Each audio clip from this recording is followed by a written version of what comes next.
Bienvenue. Aujourd'hui, on va se pencher sur un sujet qui, je pense, touche pas mal de monde de près ou de loin. L'anxiété. Oui, absolument. Et pour nous guider, on a une sélection de documents assez riche. D'un côté, un manuel très pratique d'Endoxa Neuroscience, plein d'exercices. Très concret, oui. On a aussi un guide clinique, beaucoup plus pointu pour les thérapeutes, sur la thérapie d'exposition. Et puis, une présentation sur la pleine conscience, la fameuse mindfulness. Et pour l'esprit critique, une analyse de la revue Minerva qui vient un peu challenger certaines idées reçues sur les psychothérapies. De comprendre ce qu'est l'anxiété et surtout de voir quels sont les outils les plus efficaces, validés par la science, pour apprendre à la gérer. Alors commençons par la base.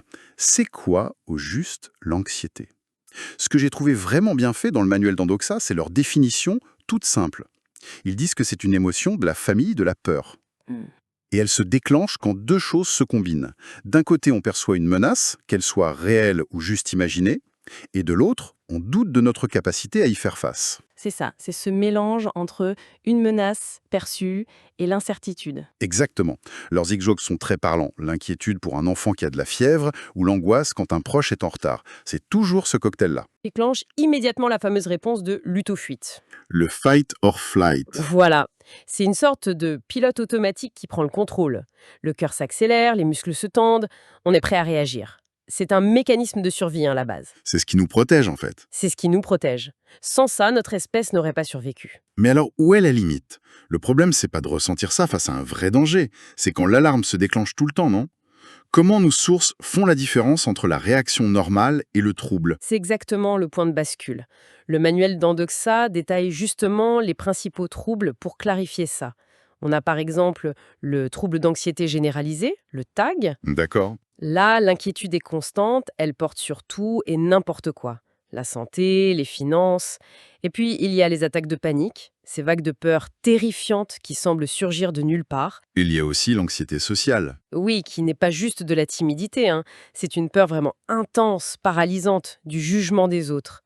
Et enfin, le fameux TOC, le trouble obsessionnel compulsif, qui est ce cercle vicieux entre des pensées angoissantes Les obsessions? et les rituels, les compulsions que la personne met en place pour essayer de calmer l'angoisse. D'accord. Une fois qu'un trouble est là, la grande question c'est comment on traite? Et c'est là qu'on tombe sur l'analyse de la revue Minerva. Elle décortique une grande étude finlandaise qui comparait la psychanalyse à d'autres thérapies. Sur le papier, ça a l'air super intéressant. Oui, on se dit, chouette, on va enfin savoir quelle est la meilleure thérapie. Mais c'est là que l'analyse critique de Minerva est essentielle. C'est-à-dire. Ben, en réalité, l'étude a d'énormes défauts de méthode.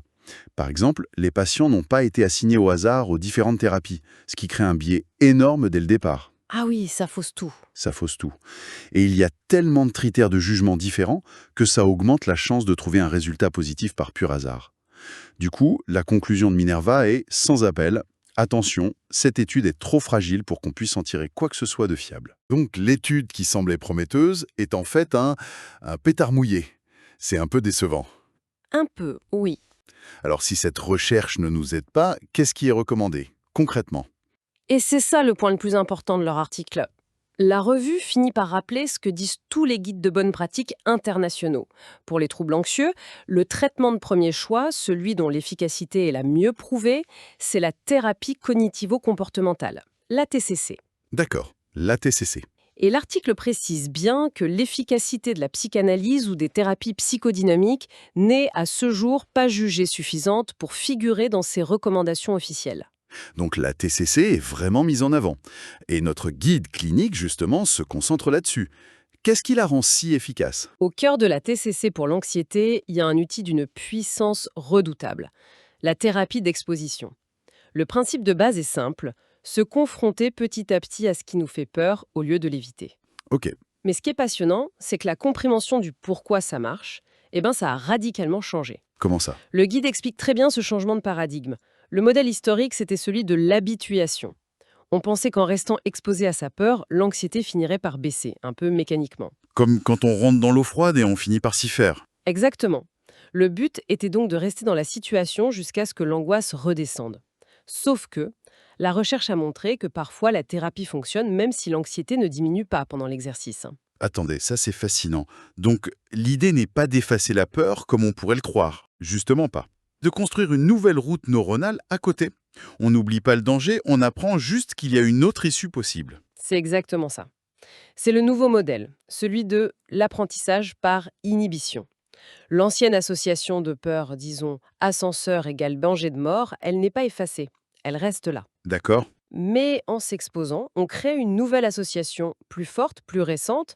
Ascenseur égale inconfortable mais sûr. Et cette nouvelle association vient inhiber la première. On ne supprime pas la vieille mémoire, on en apprend une nouvelle qui la contredit. Mais ça change tout dans la manière de faire l'exercice, j'imagine. Ah oui, Le but n'est plus d'attendre que l'anxiété baisse, mais de vérifier une hypothèse. Le guide parle de violation des attentes. L'idée, c'est de se rendre compte que le scénario catastrophe qu'on avait en tête, il ne se réalise pas. c'est ça. C'est ce décalage entre la prédiction et la réalité qui est le véritable moteur du changement. Et pour que ça marche bien, il y a des stratégies, hein. Absolument. Pour maximiser cet apprentissage, le guide est très précis. Il faut varier les contextes, prendre l'ascenseur seul, puis avec quelqu'un, dans son immeuble, puis dans un centre commercial, pour que le cerveau généralise ce nouvel apprentissage. Pour pas qu'ils se disent « Ah, c'est juste cet ascenseur-là qui est sûr Voilà. Et il faut surtout abandonner ce qu'on appelle les comportements sécurisants. Tenir son téléphone prêt à appeler les secours, se crisper, toutes ces petites béquilles qui nous rassurent à court terme, mais qui empêchent le cerveau d'apprendre que la situation est gérable sans aide. ». Le guide donne un exemple assez intense avec une personne qui a peur des transports en commun et des attaques de panique. Oui, c'est un excellent exemple de comment on peut maximiser cette violation des attentes. On ne va pas juste lui demander de prendre le bus. Non, On peut lui proposer de faire d'abord des exercices chez elle pour déclencher volontairement les sensations de la panique.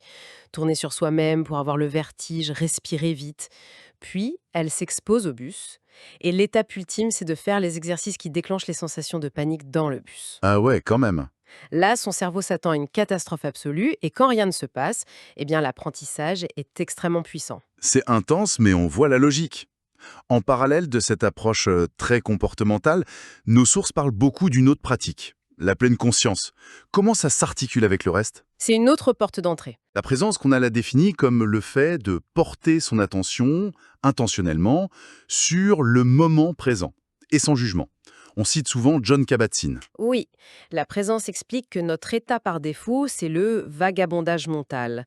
Notre esprit est tout le temps en train de sauter du passé au futur, à ruminer, à anticiper. D'accord. Une étude citée suggère qu'on passe près de la moitié de notre temps d'éveil comme ça, et que c'est une source majeure de mal-être. La pleine conscience, c'est un entraînement pour contrer cette tendance, pour ramener l'esprit encore et encore à l'instant présent. Je comprends le principe, mais pour quelqu'un qui est submergé par l'anxiété, l'idée de juste s'asseoir avec son angoisse, ça peut paraître terrifiant.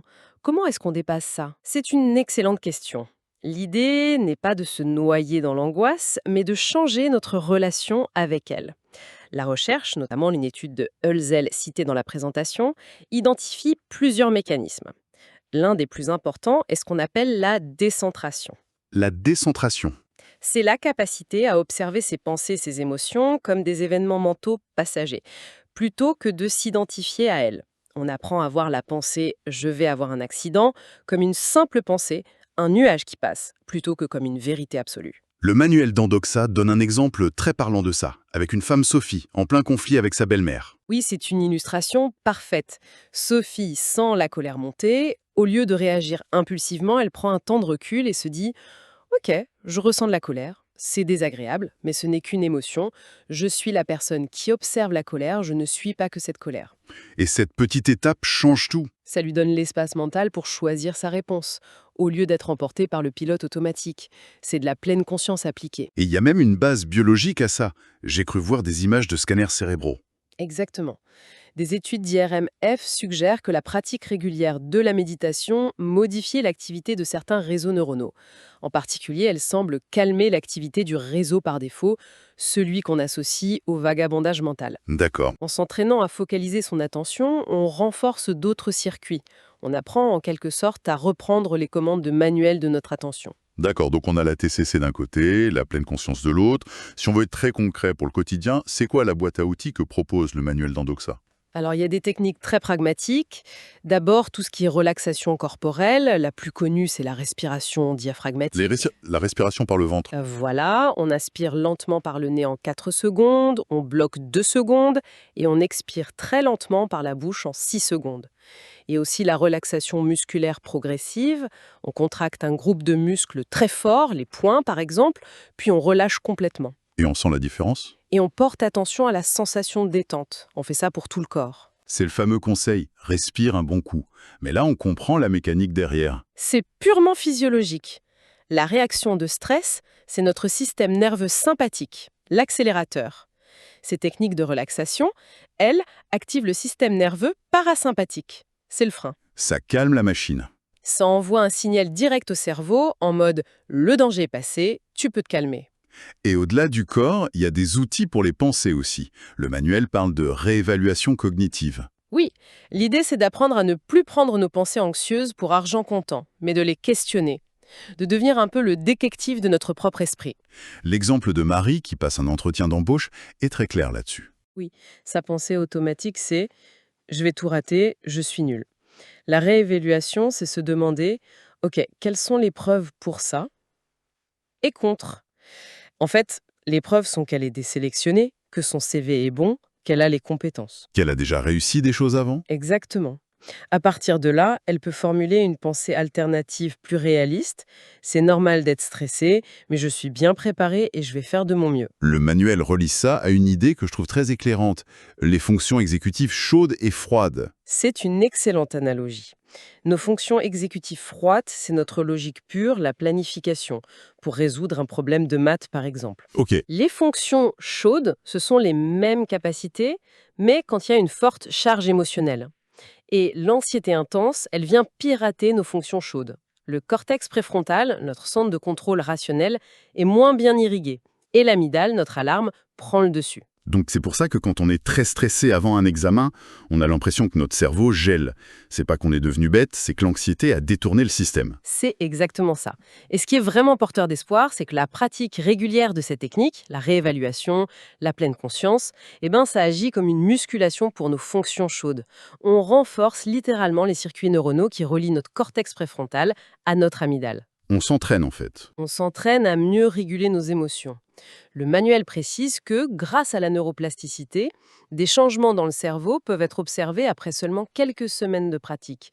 On peut s'entraîner à être moins anxieux comme on s'entraîne pour un marathon. Si on fait le bilan de tout ça, ce qui ressort, c'est que l'anxiété, c'est d'abord une réaction normale, utile, mais qui peut dérailler. Et face à ça, on n'est pas démuni. Il y a toute une palette d'outils qui vont de la respiration à des thérapies plus profondes, comme la TCC. Et le fil rouge qui relie tout ça, c'est vraiment l'idée d'engagement actif et de pratique. Ce ne sont pas des théories abstraites. Que ce soit en s'exposant à ses peurs, en observant ses pensées ou en les remettant en question, tout repose sur l'action. Ce sont des compétences en fait. Ce sont des compétences qui se construisent. La neuroplasticité nous le confirme. En changeant nos habitudes mentales, on peut physiquement recabler notre cerveau pour qu'il réagisse différemment. Et ça m'amène à une dernière pensée. Une question pour la suite. Nos sources, surtout le guide sur la TCC, parlent de thérapie en un nombre de séances définies, de plans pour prévenir les rechutes, ce qui suggère qu'il y a un début et une fin. Mais ça soulève une question, je trouve. Est-ce que la gestion de l'anxiété, c'est un problème qu'on règle une bonne fois pour toutes, comme on répare une fracture, ou est-ce que ça ressemblait plus à une compétence de vie, comme maintenir sa forme physique, quelque chose qui demande un entretien constant pour maintenir un équilibre sur le long terme?